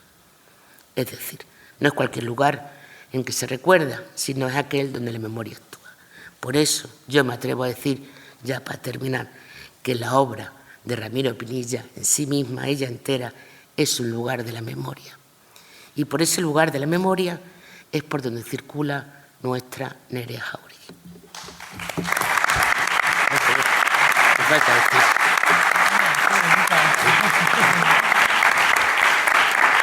Perdón, es que tengo una voz de pánico. Pues muchas gracias, Montaña, por tu preciosa también presentación. Esto se va enriqueciendo y a lo largo de la mañana y del día esto va a ir tomando mucha forma, y os dejo con vuestras reflexiones para poder contrastar un poco después de escuchar a... No sé si tienes una... No tienes... Vale, pues nos quedamos con esta foto que creo que es preciosa, y nos quedamos con este fondo para escucharte. Vamos a escuchar a Alejandro López Verdú. Alejandro viene de la Universidad de Alicante y es doctor en literatura española por esa universidad, con una tesis sobre la obra de Rafael Chirves. Chirves viene un poquito también aquí me hace mucha ilusión porque aprecio mucho, y es verdad que hay muchas conexiones con su obra también, con la obra de Chirves y de Pinilla. El trabajo de Alejandro se ha centrado en las tendencias de la novela última, de las derivas del nuevo realismo y la novela de la memoria y relatos de la transición. Nos habla hoy de Hombres y hormigas, denuncia social en Las ciegas hormigas de Ramiro Pinilla. Así que, Alejandro, cuando quieras. Bueno, buenos días. Lo primero de todo, muchísimas gracias a la organización por darme la oportunidad de participar en este congreso. Lo segundo que debo decir es que este trabajo está enmarcado, se ha realizado en el marco del proyecto PIPA. Y ya sin perder mucho más el tiempo, porque debemos ajustarnos, como nos ha advertido, y yo tiendo a ser excesivo. Debo decir que Ramiro Pinilla es un autor que me resulta muy interesante. Me resulta muy interesante y, como ella ha dicho, es precisamente porque toca muchísimos de los temas o tiene muchísimas concomitancias con mi autor fundamental de tesis, que es Rafael Chirves. Me interesa, sobre todo, y espero que se entienda lo que quiero decir, por su condición de marginado, de marginal. Marginado por no querer pasar, Pinilla, por las orcas caudinas de hacer un tipo de literatura concreta o por pensar de una determinada manera. En ello iban tanto su propuesta memorialista crítica como su escasa adhesión a los nacionalismos. También su decisión de fundar Libro Pueblo para distribuir sus obras y las de otros a un precio económico, y cuya quiebra lleva a que quede durante mucho tiempo fuera de los circuitos de difusión literarios tradicionales. Desapareció hasta la publicación de Verdes Valles con líneas rojas en 2004. Entonces se le redescubre precisamente con la novela que había llevado a pique su proyecto editorial. La calidad de su obra se impone justo en el momento en el que arranca el proceso de recuperación de la memoria histórica a través de la novela de memoria, que es más o menos a principios de los 2000, con novelas de... La novela fundamental que codifica ese tipo de relato es Cercas, pero no es exactamente de lo que estamos hablando, obviamente, pero sí que inaugura o asienta la novela de la memoria. Sin embargo, mi interés en el siguiente trabajo se centra en Las ciegas hormigas, publicada más de 40 años antes, en 1960. Fue esta su primera novela, o la primera novela que reconoció como tal, la que nos renegó. Ganó el premio Nadal y también el premio de la crítica. Eso ya lo sabemos. Es la historia de la familia Jáuregui y su suerte y desgracia tras el naufragio de un barco que cargaba carbón. Sabas, el patriarca, y por su voluntad la familia, junto a sus hijos varones, se suma con el resto del pueblo al pillaje del Pecio. Esa decisión desemboca en tensiones familiares, sociales y legales. El resumen de la historia lo conocemos de sobra. A continuación, en mi trabajo, abordaré las interpretaciones que se han hecho de esta obra, atendiendo especialmente a su contexto de publicación, y se intentará recuperar una lectura más comprometida políticamente en relación con lo que podríamos llamar la lectura tradicional, fundada en las relaciones de la novela con la tradición literaria previa a la novela social, sobre todo de origen vasco, ¿no? Ese fondo nietzscheano, 98ista, schopenhaueriano, que está poco estas otras lecturas comprometidas están poco tratadas, pero casualmente justo se han tratado en esta misma mesa antes. Lo que vamos a hacer va a ser profundizar o intentar confrontarla, o al menos ver hasta qué punto se puede relacionar con esas otras novelas, esas otras lecturas más tradicionales. El momento de publicación es bien conocido, en 1960, bajo la dictadura del general Franco.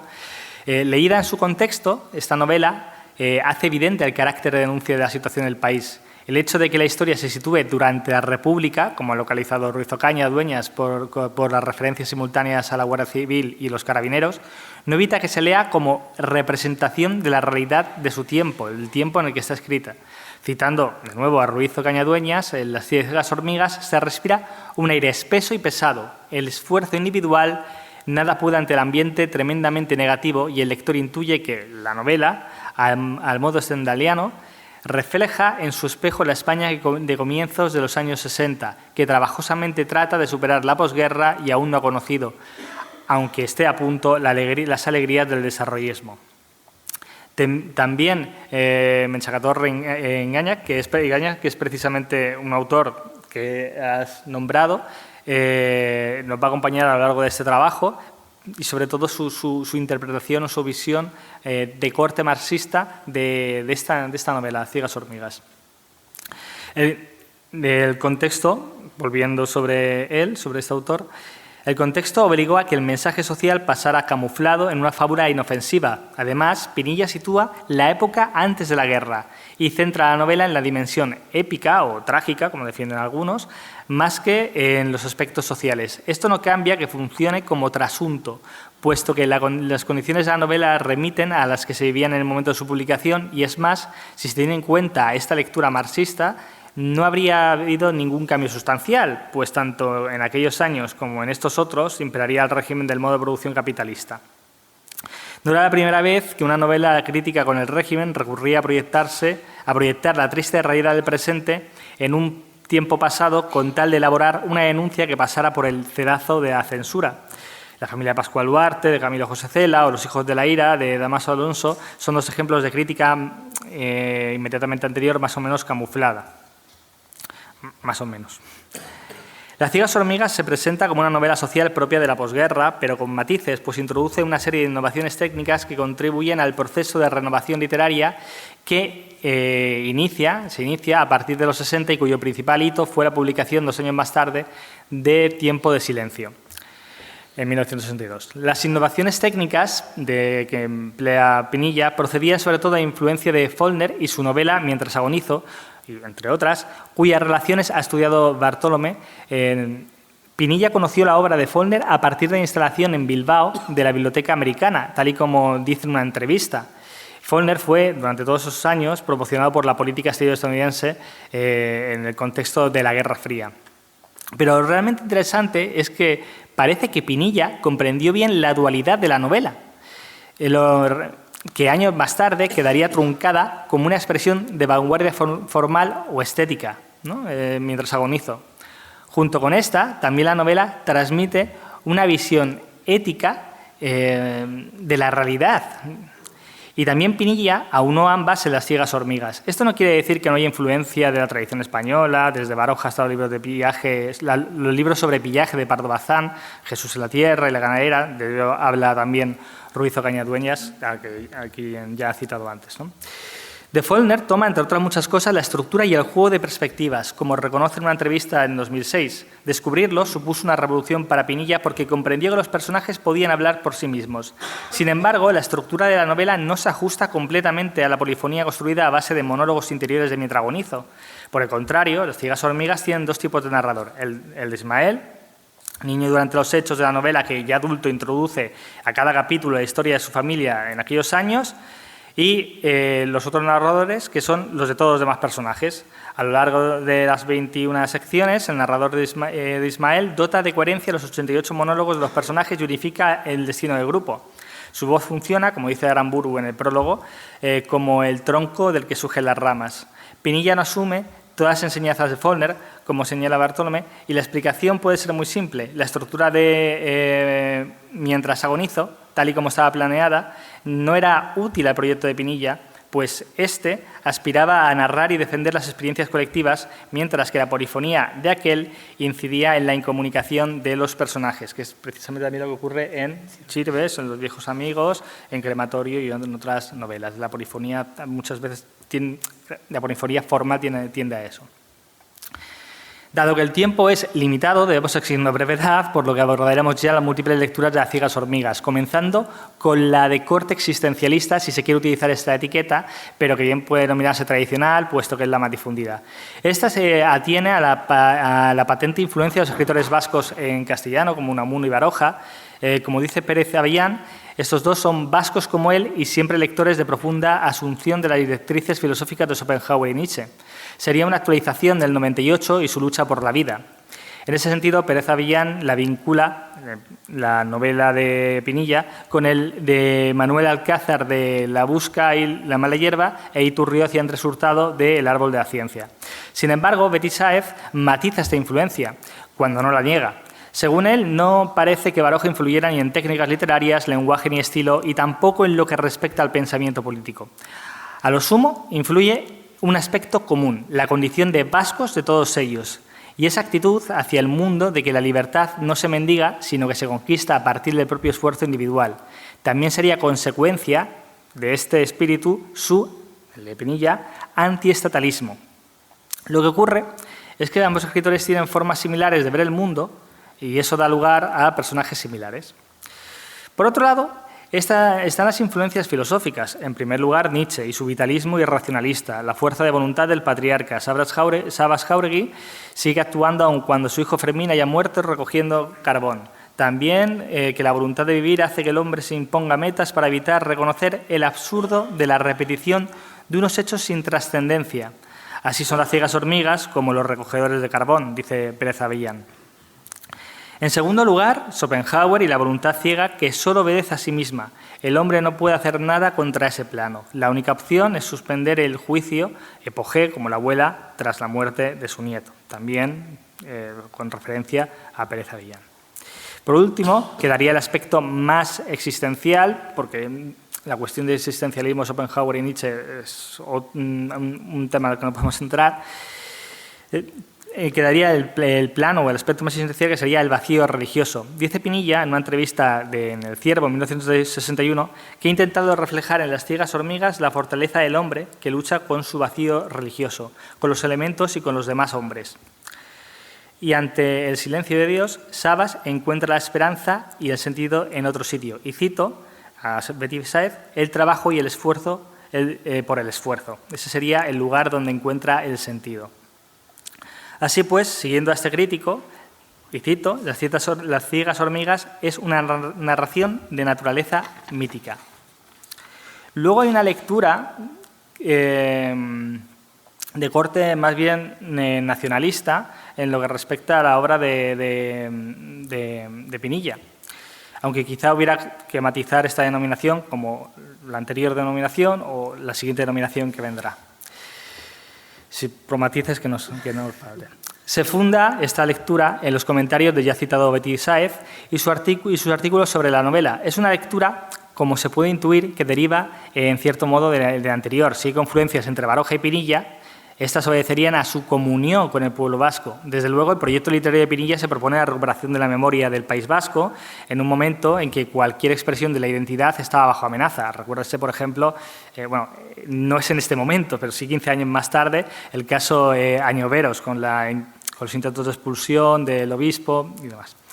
Y aunque Pinilla no es nacionalista en un sentido fuerte, sí lo es en un sentido que podríamos decir banal, entiéndase lo que quiero decir con banal, es simplemente la concepción de que el mundo se organiza en naciones, como diría Hobsbawm, al tiempo que critica los usos excluyentes del nacionalismo, de los nacionalismos en novelas como Verdes Valles, Colinas Rojas, La Higuera y sobre todo en Huesos. Para Betty Sáez, Sabas es un personaje ejemplar y representativo de las aspiraciones de un pueblo, de su pueblo vasco, que, como él, también se esfuerza por salvaguardar su libertad e identidad. La identificación que sigue de ello la expresa este mismo autor con la siguiente fórmula: Sabas igual a Ciegas Hormigas igual a pueblo vasco. Y es así como se llega a interpretar, y cito, el viaje que emprenden el protagonista novelesco y los suyos en medio de la noche en busca del carbón como un verdadero viaje a través del tiempo, un viaje de retorno a las raíces de la etnia vasca y al rechazo de todos aquellos elementos latinos, cristianos, semíticos, etcétera, que las diferentes generaciones han acarreado al pueblo vasco. Luego, ya la última lectura sobre la que voy a incidir es, volvemos a antes la denominación, podríamos decir marxista o comprometida políticamente, izquierdista o cualquier otro nombre que refleje su carácter crítico, su condición de lectura crítica. Sorprende hasta cierto punto, ya digo, la ausencia de este tipo de lecturas hacia las que debería orientar el contexto mismo de la novela, y sorprende más cuando si se tiene en cuenta el compromiso político de Pinilla. Menchacatorre Gaña, en una tesis de 1988, que ha citado mi compañero anteriormente, propone una coherente interpretación marxista que viene a enriquecer las lecturas nietzscheanas más comunes o la anterior, si la queremos desgajar de las lecturas tradicionales o nietzscheanas existencialistas, de la anterior nacionalista, ¿no? Compromiso político y militancia formal hasta cierto punto y en un contexto muy determinado por parte de Pinilla. Hablo de su afiliación al Partido Comunista de España, entró en un carrillo y se marchó en la postransición, fruto del desencanto generalizado, de la decepción por cómo funcionaba el PC o simplemente porque ya no era necesario y someterse a un troquel ideológico era impropio de alguien que valoraba tanto la libertad. Por ello, esta militancia quizá esté vinculada más al apoyo al proyecto democrático que un compromiso con la revolución socialista directamente, en algunos momentos, ¿no? Junto a su compromiso político, emprendió un proyecto cultural con un fuerte componente ético, la editorial que fundó con José Javier Rafa Bilbao, del que ya se ha nombrado en varias ocasiones, Pueblo Libro o Herri Liburu.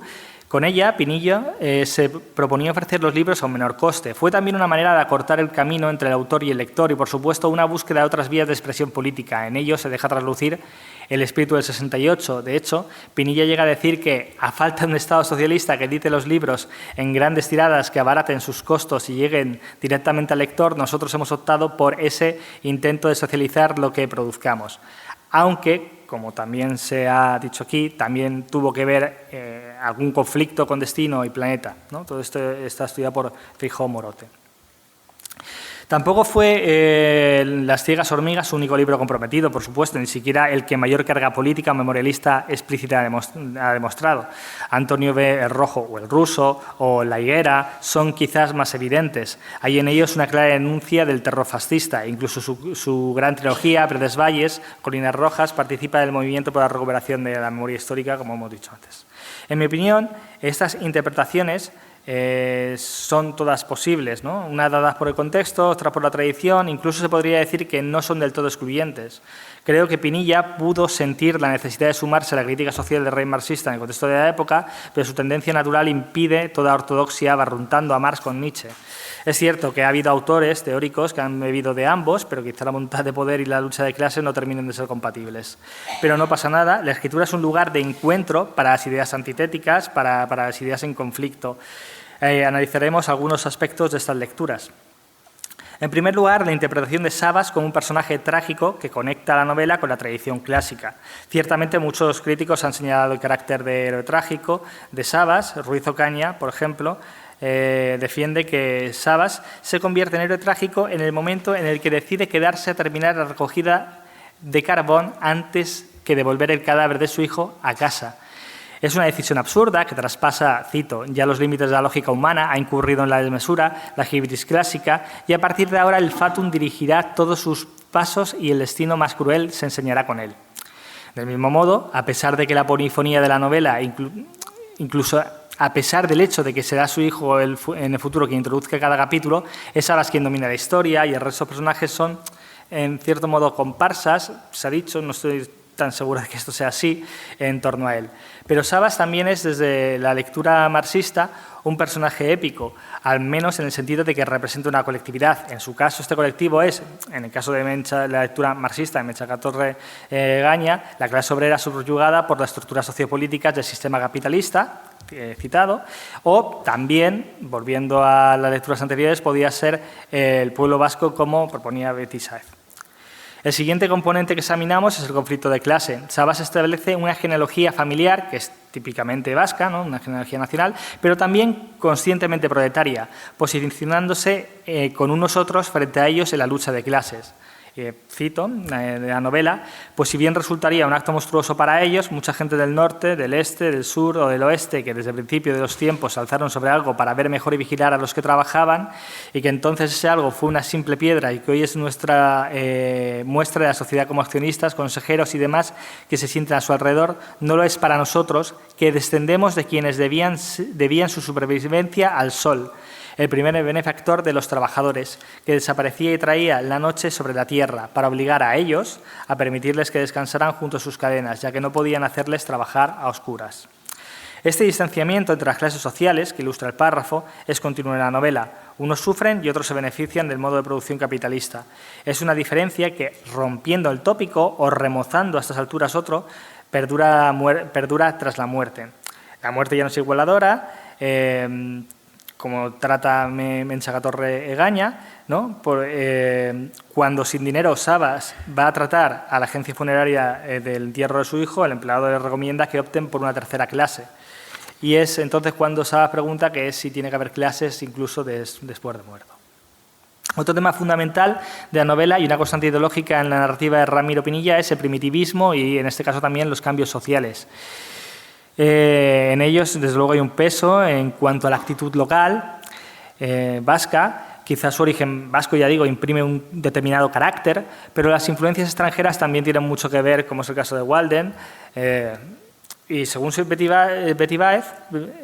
Sáez, Pinilla desconfiaba del progreso, deseaba un repliegue hacia la naturaleza y en su regreso a esta naturaleza se juega su libertad frente al Estado y la sociedad, cito, la sociedad mecanizada. Esta hace referencia al avance de las nuevas formas de vida que atentan contra los usos campesinos precapitalistas. Esta sociedad mecanizada modifica la estructura tradicional de la sociedad vasca y disgrega la familia. Conlleva, de hecho, su atomización. En la novela, cada miembro de los Jáuregui va a la suya. Unos porque tienen una vida más allá de la familia, como la fábrica, así Cosme.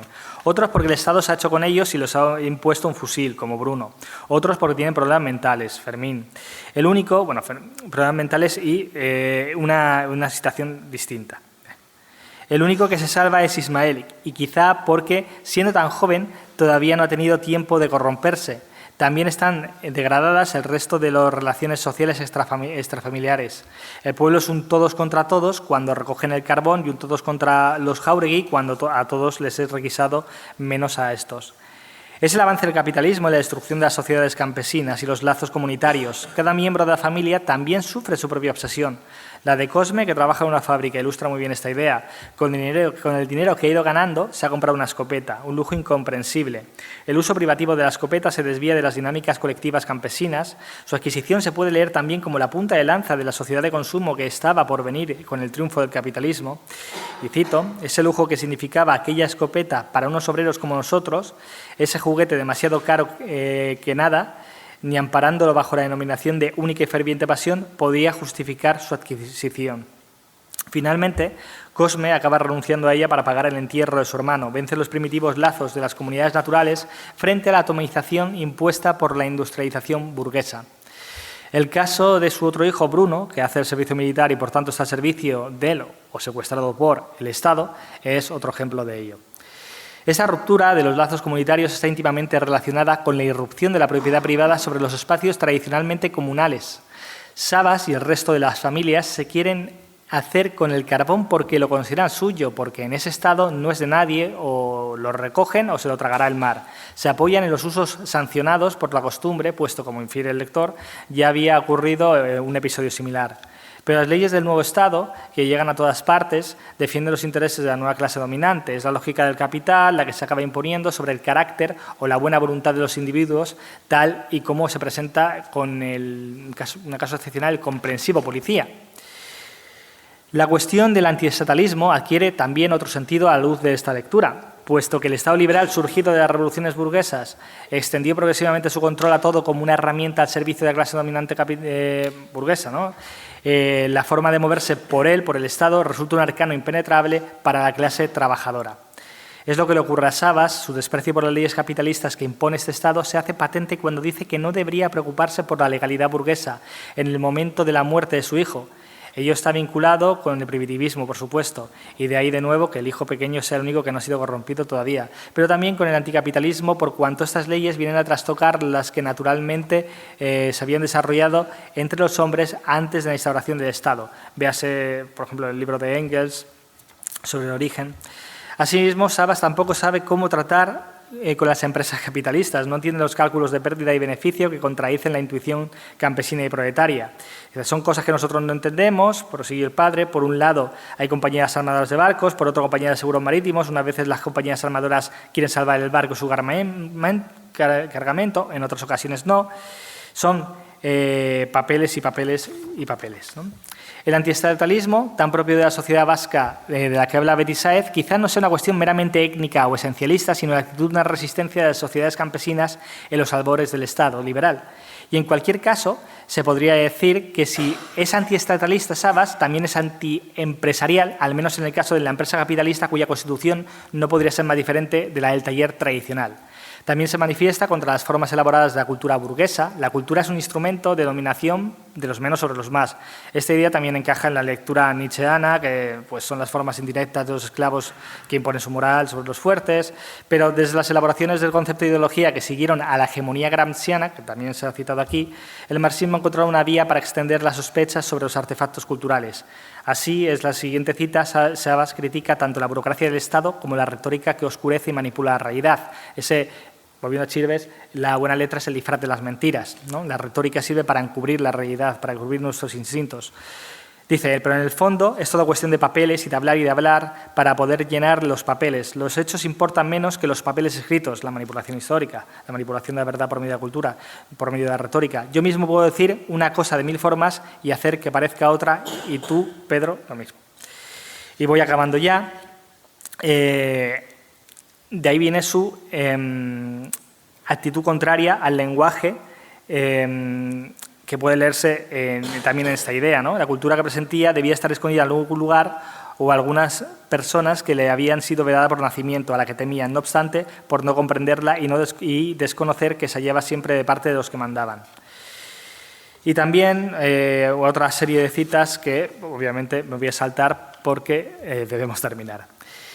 En fin, este alejamiento de la retórica o esta sospecha que extiende sobre la cultura toda también se ve en el propio lenguaje de los personajes, ¿no? En el uso que hace Sabas de un lenguaje primitivo de gruñidos, ¿no? El lenguaje primigenio, estoy citando, que el hombre ha ido superando y por tanto olvidando. El viejo lenguaje compuesto de sonidos guturales atravesando las ramas de los árboles, de ruidos que hablan el instinto, capaces de hacer conmover como el más profundo y perfeccionado discurso actual, que bastaba al hombre antiguo y que habríamos olvidado sin pensar si las hermosas palabras a que ha venido a parar todo el esfuerzo de milenios de todas las razas del mundo hubiesen no mejorado, sino simplemente igualado su capacidad para comunicar de un corazón a otro la media docena de sensaciones que dominan nuestro cosmos. Hambre, amo, sueño, mío, odio, miedo.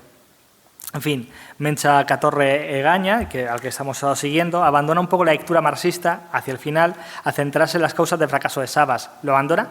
Porque atribuye su fracaso a la insolidaridad humana. desplazando su crítica marxista por otra de corte esencialista o humanista o de otro tipo. Esta misma idea en realidad es la que preside la creencia de Pinilla de que en el mundo primitivo al que aspira encontraría algo más humano o esencialmente humano. Posiblemente no lo hallase. En cualquier caso, señala Menchacator Regaña, una cuestión. Las hormigas no son ciegas, logran su propósito no solo a base de persistencia, sino también gracias a aunar sus esfuerzos. Las ciegas hormigas de la novela son los hombres que, como Sabas y los de su clase, se niegan a participar en la tarea común. Es decir, que son insolidarios, ocupados en sus asuntos particulares, mirando solo por sí, la falta de unión lleva a la derrota. Sabas solo tiene fuerza para unir a su familia. Puede que las cosas hubieran sido diferentes de haberse unido todo el pueblo y tras tomar el carbón lo hubieran repartido según sus necesidades. Habrían hallado, como las hormigas, la felicidad del bien común, que es la compartida por todos. Como conclusión, siguiendo a este autor, pero también atendiendo a lo que dicen esos otros que defienden o vienen a explorar o expresar esas otras lecturas, si uno se fija, en la mayoría de los casos es posible esa unión de todas las lecturas, porque la literatura, al fin y al cabo, une esas contradicciones. La polifonía de voces, el choque de perspectivas, el juego de metáforas permite que estas lecturas sean posibles de manera simultánea. De manera que no hay que renunciar a unas lecturas más críticas simplemente porque la tradicional y muy fundamentada, nietzscheana o existencial, la consideremos más acertada o mejor o en cualquier caso idónea o lo que sea. Muchas gracias.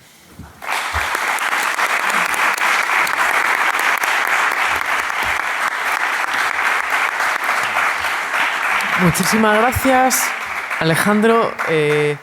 Es verdad que, como hemos también arrancado ahí como con mucha potencia, no he dicho ni el nombre ni el título de esta mesa, ¿no?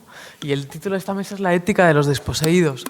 Y bueno, yo creo que las tres ponencias que hemos escuchado pues ahondan en esta perspectiva y bueno, y en esta última también lectura de Alejandro, pues conciliadora, con varias perspectivas también, ¿no? Que no tienen por qué efectivamente ser incompatibles. Sin más, porque el tiempo corre, pasamos a escucharos, a escuchar vuestras preguntas.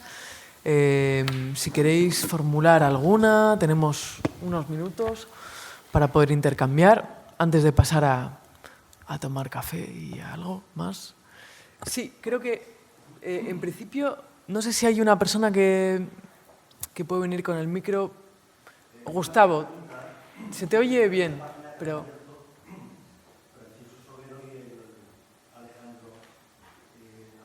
López. Alejandro López, sobre la relación de Pinilla y Chirves. Yo tengo un blog pequeñito que se llama, que tiene el título Guecho, Territorio Pinilla. Ayer, curiosamente, publiqué una paginita justamente con los comentarios de Chirves. Es un pequeño extracto que salen en A Ratos Perdidos, 5 y 6. Y bueno, la admiración, nosotros somos entusiastas, pero es que Chirves yo creo que se pasa, se pasa de entusiasmo. Voy a leer brevemente. Francisco, el profe de Deusto, ya ha dicho que el libro, palabras de Chirves, ¿no? El libro, el primer volumen, lo ha acabado y dice, me ha parecido fascinante. No es nada esto, ¿no? Sino luego con el segundo, agarraros al sillón. Enumera escenas de situaciones de este volumen, Flora y el vagabundo, agonizante en Oyarcena, mañana hablaremos de Oyarcena. Por cierto, no he dicho mi nombre, ¿no? Soy Gustavo. La falsa boda de Flora y Jaso, el suicidio de Jaso, la locura de Marchel y otras, ¿no? Y entonces se pregunta él, ¿cómo ha podido vivir Pinilla con estos fantasmas durante estos años? Porque, continúa, son historias que componen algunas de las páginas más terribles de la literatura española. Dejo noqueado yo el libro y escribo estas líneas para darme un descanso. Unos días más tarde, dice, sigo con Pinilla. Emoción incontenible en las páginas que Roque Altuve describe las batallas del cerco de Bilbao. Ha conseguido que habite su mundo, que forme yo parte de él. Y entonces aquí dice que Pinilla podría estar a la altura de Balzac, de Proust, de Musil, Tolstoy o Faulkner. En la novela de Pinilla no lees un mundo, sino que estás dentro de él. Rafael Chirves. Si queréis comentar o... Sí, no, estoy de acuerdo y además es lo que decía yo, ¿no? Que Chirves se fije en ti y sobre todo que te categorice como lo hace, son ya palabras mayores porque es un lector, Chirves, absolutamente exquisito y es un lector además muy racial, ¿no? Entonces,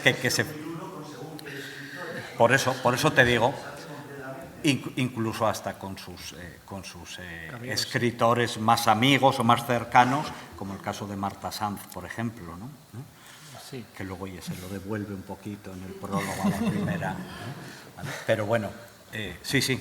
Y precisamente me ha hecho ilusión conocerte porque ayer, trasteando, estuve leyendo precisamente esta entrada tuya. Sí. Sí. Creo que hay otra pregunta. Marta Barrón. Bueno, a mí me ha gustado mucho oír a vosotros cuatro y me habéis contado muchísimas cosas que yo no sabía y que nunca alcanzaría a reflexionar, pero al hilo de lo que ha hecho Alejandro, del compromiso político de Ramiro, que es muy importante tanto en su obra como en él como persona, al hilo de lo que ha dicho que él después se va del PC, estas cosas de la cercanía a la persona, de las personas que le hemos conocido, compartir con la sala y con Alejandro especialmente, él siguió militando hasta el día que se murió en sus ideas. El hecho de que el taller fuera gratis era un tótem inamovible porque él pensaba, como persona de izquierdas, que la cultura era para todos. En ese sentido, también fundó un periódico que todas las colaboraciones eran gratuitas, era el medio que él ideó para que la cultura tenía una inversión en publicidad y un liberado, el director, que luego no fue él. Es decir, él era militante como persona y está muy bien la intervención que has hecho y has nombrado la dejada de PC, pero yo no lo sé decir tan bien como tú. Y lo has unido al anarquismo un poco, la idea, me ha parecido entenderte, pero él militó hasta el último día de sus vidas y todos sabemos en el pueblo de que le pusieron una bomba. Es decir, es una de las personas de Guecho que arriesgó su vida por sus ideas. Y las pocas personas que hemos seguido militando en ese tipo de ideas en este pueblo, tenemos que reconocerlo también en el Día del Centenario. Y otra cosa que me parece importante es que la literatura y la política no son incompatibles. Y Ramiro fue un ejemplo de ello. Me ha gustado mucho la intervención de todo el mundo y yo no sé hablar como vosotros y he aprendido mucho. ¿Cómo que no? No seas modesta, humilde. Bueno, simplemente quería decir que los diarios de Chirves que se publicaron en 2023, bueno, el anterior en 2022, en el primer tomo, en el 3 y 4 también hace elogios enormes, pero sobre todo en el 5 y 6 es impresionante, como ha dicho Gustavo, pero mucho antes, por ejemplo, la segunda, que se publicó sobre Verdes Valles, Colinas Rojas, Rafael Conte, que le llama el Homero vasco, dice que es la gran novela vasca de todos los tiempos. Y bueno, hay cantidad de elogios a ese nivel. Sucede efectivamente que Chirves reparte estopa en sus diarios a diestro y siniestro y es un rendido admirador de Ramiro. Se conocieron en la Feria del Libro en Madrid poco antes de cuando él escribió eso y él le manifestó ya su admiración, pero desde luego yo jamás pensé que pensaba y que escribiría lo que escribió en 2008 y que se ha publicado póstumamente ahora, ¿no? Esas cosas que dice, dice concretamente una palabra maravillosa. Dice, es como los titanes. Yo siempre, la palabra titán me encanta para Ramiro, ¿no? Porque es que era un titán, o sea, su personalidad. Y lo compara efectivamente con Balzac, con Musil, con Proust, con Faulkner, y dice que, bueno, que debería de estar con ellos, o sea, que merece ese lugar. Pero abundando en lo mismo, antes de que pudiéramos conocer estas palabras de Chirves, por ejemplo, Fernando Aramburu, en El Cultural, y en vida esto de Ramiro, dijo que el premio Cervantes no se podría perdonar, como efectivamente así sucede, el que no estuviera en su lista Ramiro Pinilla. Muchos opinamos así y opinábamos desde hace mucho, pero vaya, él lo dijo públicamente. Desde luego es muy gratificante escuchar ahora estas palabras de Chirves, ¿no? Concretamente ese párrafo que ha leído ahora, y hay muchos más, ¿no? Y abundo en lo que ya se ha dicho, que me habéis enseñado mucho y me habéis ayudado mucho a comprender la obra de Ramiro, y que muchas gracias, ha sido maravillosa la mesa. Pues muchas gracias. Si os parece, vamos a... ¿Hay una última pregunta? ¿Sí?